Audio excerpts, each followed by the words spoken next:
This verse is for you if you are someone struggling to find your purpose. Jeremiah 29:11. For I know the plans I have for you, declares the Lord. Plans to prosper you and not harm you. Plans to give you hope and a future. Keep this in mind. The struggles we face now lead to personal growth. Difficulties is what shapes our character, what builds us and molds us into who we're meant to be. Picture this. God put a seed somewhere in you.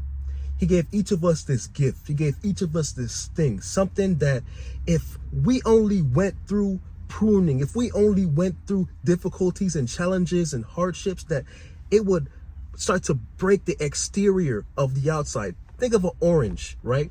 You peel off the skin, you get in between the layers to get to the seed, right? What if when we're born on the earth, we have this seed inside of us that we have to go through these different steps, that once we face each obstacle and we learn what we're meant to, it peels a layer back, it peels another layer back until we get to the root. Until we get to the root of what that seed is. Now, some of you, your seed, it may be that you are talented in braiding. It may be that you are talented in hair. It may be that you are a talented boxer. It may be that you are a talented artist. It may be that you are a talented singer. It may be that you are good with your hands. You can work on vehicles, that you can work on cars. You can work on aircrafts. You have a gift for aviation. We all have a gift for something. Maybe you're someone like an architect who can draw graphs and understand these complex things that no one else can. Your gift is something that you understand and others would think, what is this? What am I looking at? Right? If you are someone who is good at math, if that is your gift, if that is your seed of mathematics, I may look at it and think you are crazy, that you are a madman. Hey, it says in Genesis that God created us in his image. That means that there's a piece of him in you and in me and in him and in her. We each have a piece of God's creation. We each have a piece of God's seed. So he may give this person these gifts and these abilities and these talents, and you may look at them and think, man, if only I were more like them, then I would be great. If only I were more like them, then I wouldn't be lost. I wouldn't be wondering what my purpose is. But the thing is, not to compare what they're doing and what you're doing, and not to compare how their life looks to your life. This person that you're comparing yourself to, they may be on level 25, they may be on level 30, they may be on level 40, and you're comparing yourself while you're at level 10, at level 12, at level 15, at level 20. You can't compare because you have not been through enough experiences that tells you that this is who you are. You haven't been through enough experiences that say that this is where you're needed. You have to learn who you are. So these different experiences teaches you and unpeels a layer and says that this is something that I can do. I see this problem. This is something that through the experiences I've been through, I know how to handle this. If I come from a family of doctors and I wonder, will I be a doctor too? Is it my purpose to be a doctor, or am I just following behind the footsteps? Is there anything wrong to follow in the path that's set before you? Is it God's plan for you? You may be the first in your generation to do something completely different. You might be a doctor and you may become a content creator, or you might become a musician, or you might become a police officer. How do you go from being a doctor to a police officer? Only God knows what he has in store for you. For us to understand and know what our purpose is, we do have to go through challenges and we do have to face hardships, because that exposes who we really are. The more challenges, the more obstacles, the more we peel back those layers, the more we can get closer to that seed. If you haven't been through enough, you may not know what your purpose is. James 1:2-4. Consider it pure joy, my brothers and sisters, whenever you face trials of many kinds, because you know that the testing of your faith produces perseverance. Let perseverance finish its work, so that you may be mature and complete and not lacking anything. My brothers and sisters, listen to me now. You may not understand what your purpose is because you haven't been through enough. It tells us here in this verse to let perseverance finish its work, so that you may be mature and complete, not lacking anything. God doesn't want you to be in your purpose lacking something. So you need to go through different things that's going to give you the responsibility, the discipline, the mental fortitude needed to not give up when things get hard, right? You need the skin, the thickness, the hardness, that when somebody comes knocking at the door, the enemy comes knocking at your door, you're not going to crumble and shake. You need to lack anything. Where's your confidence? Have you been through as much failure needed to say that when you come through hardships, when you don't know how everything is going to work out, that you can say, I got it? Some of you, you don't know what your purpose is because you haven't been through anything hard enough. Those peeling back those layers to say, this is who I am. I'm confident. I'm strong in the Lord. And I know that there's nothing that can stop me. I know that there's nothing that can be said to kick me out of my character and to make me fold, right? Some of you, if you were in your purpose right now, if you had the platform, if you had the means, if you had the ways to be who you're really meant to, someone would say something to you and you would go and make a buffoon of yourself. Someone may come across you the wrong way and you are going to lose the fruits of spirit. You are not going to be a representative of the kingdom. You're going to say something crazy. You're going to, ruin everything that you're supposed to be blessed with. God cannot give you this blessing for it to become a curse or for it to be something that destroys your life. Some of us, we can't get it too early. We can't get it too early because if we were to be that CEO that we've been praying to be, but we don't have the discipline, we don't have accountability, we don't have patience. Tomorrow you could be in debt. Tomorrow you could be in debt. You may get it too early and crash it down to hell. Who I was at 19 years old and who I am at 25 are two completely different people. Who I will be at 30 compared to who I am now is going to be way different. The more experiences and the more hardships and the more I learn from those challenges, the more I get closer to that seed, the more I get closer to an alignment of what God has called me to be. Jesus was a carpenter before he started his ministries. This didn't begin until his 30s. What if Jesus would have started at 20? What if any other character would have started before their time? God has a time specific for each person. Think of a celebrity that you know who's old and got it later, right? Steve Harvey, sleeping in his car and didn't get it until 10 years later.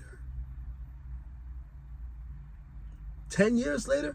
How many of us are willing to wait 10 years? What if you have a dream? What if you have a vision? What if you have something in you that you desire so bad? And if you gave consistency every single day, you would produce something and you would reach it. But it took you 5 years. It took you half the time. How many of you would give up after 2 months? Matter of fact, how many of you would give up after 2 days? I think the problem is too many of us are scrolling on social media. We're looking at other content creators. We're looking at other people with followers and influence and seeing the life that they have and the cars that they drive. And to my young audience, I need you to know that not all of that is real. You can buy followers. You can rent cars. It's very easy to fake a life. And what you see online is not always real. And even if that person is living a good life, you may not be thinking of the sacrifices that were required for them to get that, okay? It may not all be fake, but you don't see the full picture. You don't know what they had to give up. You don't know what time was necessary for what you're seeing, for the result that you're comparing yourself to. So some of you need to stop comparing yourself to other people. Your purpose and your time is something that God knows, and you have to be patient. As Christians, we really shouldn't be complaining about how bad something sucks. We're like, oh man, this sucks so bad, man. I gotta wait. I got laid off. I got held back. I gotta wait on so-and-so, and they're the reason why, and they're that. If it wasn't for that, and if it wasn't, we shouldn't use that kind of speech because it really robs us as seeing the gift that God given us from just waking up in the morning, it really steals away our gratitude. It really just takes away the simple fact that God woke you up this morning and you have air and you have breath and you're wasting it. We should be using the breath that we have to give gratitude and to praise God and to do things for his glory, right? Now, we may not always see the purpose immediately on why God does things or why God delays something or why God pushes things back that were supposed to happen at this time and it was supposed to happen a lot earlier, or come sooner, and it takes a little while to get here. We shouldn't look at that. We have to trust in God and let things unfold according to his plan and his way, because we have to trust that it's always for the best. It's always for our good. It's always for his reasons. It's not something that we should really fight and wrestle with and complain about, because we take that complaint and we really could just be thanking God for the breath that we have each day, for waking us up this morning and saying, I'm so grateful that I have a bed to sleep on, that I have water to drink, that I have transportation, that I have air conditioning, that I have comfort. I can take a hot bath. I can wash my hands. I have soap. I have clothes that I could wear. I can brush my teeth. I have something to eat. We may not always see the purpose immediately as to why things happen, but trust in God that it will unfold in due season, in due time, and we will understand. My best advice to anyone who is struggling with their purpose, struggling on what they should be doing right now and what moves they should be making, and they just want to get started on something and be proactive, and they're just tired of the situation. It's okay to want change. It's okay to want to do something else. Who's saying that you have to be stuck? Who's saying that you have to remain in the same position forever, right? There's always a time for everything. There's always a reason for what God does. But if you really want to know what your purpose may be, I think that you can take time and reflect. I think that if more of us took time to actually sit down in a quiet place alone, isolated, right? Maybe not go out this night, maybe not call on the phone and talk to somebody, but if more of us took time to really sit down in a quiet place with God, even just to be silent, you can sit there and not say nothing, and you can soak in God's presence, and you can really ask God, or you can really just let those emotions of uncertainty sit in the presence of God, and he may comfort you, or he may give you a nudge, or he may put an idea. When was the last time you took a minute? When was the last time you took 2 minutes? When was the last time you sat 5 to 10 minutes alone in the presence of God and not said anything, not asked for anything? You just sat. How do you know that God won't give you that nudge or that push that you've been waiting for? How many of you give up after the first day? How many of you just pray one time about something and you don't get what you're looking for right away and you never bring it up again? You never think about it again. You just, you move on. I think that if more of us took the time to sit and reflect on something as simple as, what do I really enjoy? What is something that really makes me feel something? And I mean really feel something. Something that you do that when you're doing it, time feels like it's not really going by. You're not looking at your watch or looking at the clock or looking at the time and saying, when do I clock out? Something that really makes you feel alive. Something that you look forward to, that you get excited about. You want to wake up early and get ready, and something that you really want to strive for, and you just feel like, man, I want to do this so bad, I would die for it. A lot of us men, we strive for that. We crave for that. We hunger for that. And that's just part of who we are. Matter of fact, let's open up the book of Genesis and read just the first line. In the beginning, God created the heavens and the earth. Now the earth was formless and empty. God created. And then you go on, you read, you turn the page, God created. God created. He created the skies, he created the night, he created the waters, he created the earth, he created the grass, the shrubs, he created. And then he created man in his image, placed man in his creation, and told him to keep and to create and to have dominion. So our purpose as men, our purpose, who, for those that don't know, you're supposed to create something. You're supposed to get up and you're supposed to do something. You're supposed to produce value. So if you feel like you don't know what your purpose is and you feel that emptiness, that void, and you just want to know what should I be doing, sit down for a second and think quietly in a place of isolation, away from no one. What can I create? If you try to create something every day until you had no more ideas, until you made yourself sick, I promise you, before you even got to the point of feeling sick, you might figure out what you're created to do. You might figure out what you like and what you don't like, and you might say, wow, it's this. But too many of us were distracted. We're watching TVs, we're watching our shows, we're binge watching, going out with friends, we're spending time with, these different people and trying to go to this party and trying to link up and this. There's too much distraction. Some of us were scrolling on TikTok and social media. There's so much entertainment and joy and so much pleasure out here, and that distracts us from pursuing our purpose. If you want to know what your purpose is, sit down every day for 10 minutes. For 10 minutes every day, find some time, sit down, pray, and really think about what's something that you create. What's something that you can create? Sit down and think about something that you can create. I challenge you for the next week, for the next 2 weeks, for the next month, for the next 3 months. If you don't know what your purpose, after sitting down and really taking a log and taking a journal and thinking of things that you create and do, if you don't know by 3 months, come back under this video and say, hey, I did what you said and it didn't work. And I will personally pray for you and ask God, what should you do? Because I think that's plenty enough time to figure it out.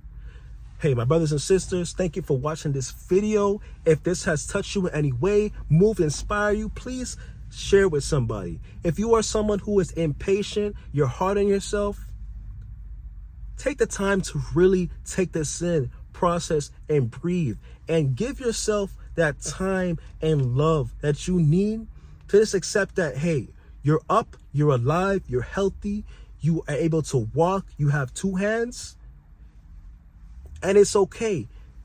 Tommy might be over here doing something crazy, and you may not have much going on. If God woke you up, it's for a reason. Sit, take some time, and think about what you could be doing, what you could be creating, and what value you can produce, and what is something that you do well that you feel confident about. This one thing that you can do that you know that Johnny, he didn't really like that. But when you get on that pen and you start writing, you cooking. You might have the melodies, you might have the flows, you might have a different rhythm with something. Dive into it. Take more time into it. Yes, we have jobs and we have obligation and we have family and things like that. But if you never take the effort and the time into those things, then you will never discover what that purpose is, and you will never live in truth with who you are, right? If you are not living in your purpose, you're going to feel sick. You're going to feel depressed. You're going to be bored. You're going to give into so much pleasure and live in sin. Let me tell you, when you are not on your purpose, it is so easy to give into pleasure and fun and sin. You'll just be doing stuff and you don't even realize how long it's been that you're doing it consistently. You're making it a hobby. You're making it a habit of living that way. When you do something every day that produces value, it's fulfilling, right? Think of something that you can do that's fulfilling, that others can benefit from or others can be blessed by. Because when God blesses me, that blessing comes and it flows through me and it touches others. What is something that God, if he placed it on you and you open your eyes to it, it's something that can come onto you and be flowed through you? What is something that God has placed on you that flows through you and out? What is something that you feel like you're confident about that God has placed on you? Really take the time to sit there and contemplate that and just pray. You feel lost, pray. You don't know what to do, pray. You don't know where you are, pray. You don't know who you are, pray. Whatever it is, pray. Prayer always works. And don't rush prayer, right? Don't rush prayer. Thank you for watching. Have a blessed day, blessed night, and thank you so much. God bless you. Amen.